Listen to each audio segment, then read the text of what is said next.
All right, let's get into best bets. I will take the lead here, and I'm going to go with the Cal Bears. They are minus 12 at home against Arizona State.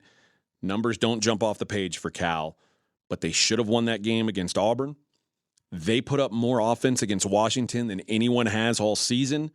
Their offensive line has held up well in every game. Arizona State's not going to bring any pressure anyway. And on the other side, Arizona State, I've mentioned a couple times in this pod against different teams, they're hurting at quarterback, but it's not just quarterback. They're down to Drew Pine at quarterback. He looked okay against USC last week. USC, a lot of self-inflicted wounds. There were 10 guys. They were without 10 starters due to injury last week. Arizona State was. That number might drop by 1 or 2 this week, but the woes are still there, particularly in the trenches. Sun Devils without 4 projected starting offensive linemen. And I don't think Arizona State's going to win a lot of games this season. I think they know that. Getting a high-profile win would be huge for them. They tried really hard last week against USC and came up short. They have Colorado on deck. Winning against Cal, that doesn't make your season. Winning against Colorado, that might. Meanwhile, Cal has 2 wins, and they're about to start a run of 5 consecutive games against ranked teams. If they are going to make a bowl game, this is not a game that they can afford to lose. I think the Bears are feisty. I think that they get some separation here. I think that they're a different class than Arizona State, particularly in Arizona State's current form. All right. I like it. I'm going to go with the Syracuse Orange +7 at home against Clemson. How dare you? You're a Dabo guy. I'm also a Cuse guy. Okay. Syracuse +7 at home against Clemson. Clemson coming off a deflating loss. And that loss erases their college football playoff hopes. Yeah. And it severely hurts their chances at getting into the ACC championship game. And what do we call that here at pregame.com?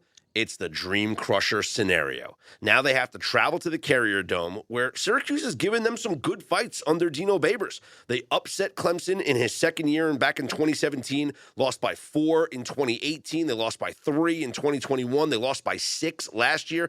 This isn't a walk in the park for Clemson. And look at what Syracuse has done defensively under new defensive coordinator Rocky Long. They're 9th in the country in points allowed per possession. New offensive coordinator Jason Beck is working wonders with Garrett Schrader, who's 16th in the country in QBR right now. And his dual threat ability is going to be the difference in this game.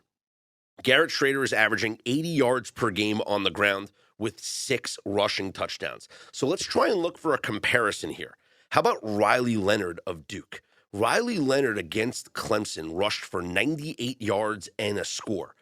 Garrett Schrader and Riley Leonard are like clones of each other. They're 6'4", 215. They're the same size. Schrader's actually weighs a little bit more. He's more like 220, 225, which means he's just harder to bring down.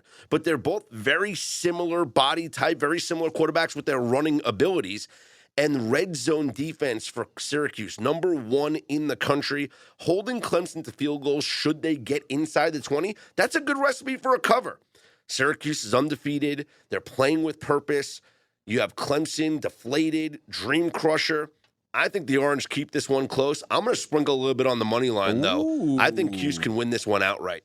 All right. Yeah, I don't hate that either. I listen, you know what? Cade Klubnik is a bad decision maker.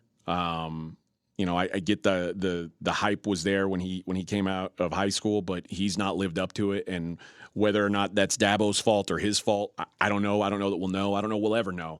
But he's not what I thought he was going to be. He's not what anybody thought he was going to be. Certainly, I don't think he's what Dabo thought he was going to be. So maybe you're catching 7 at home is always it's certainly appealing, especially against a Clemson team that doesn't feel like they're going to run away and hide from anybody.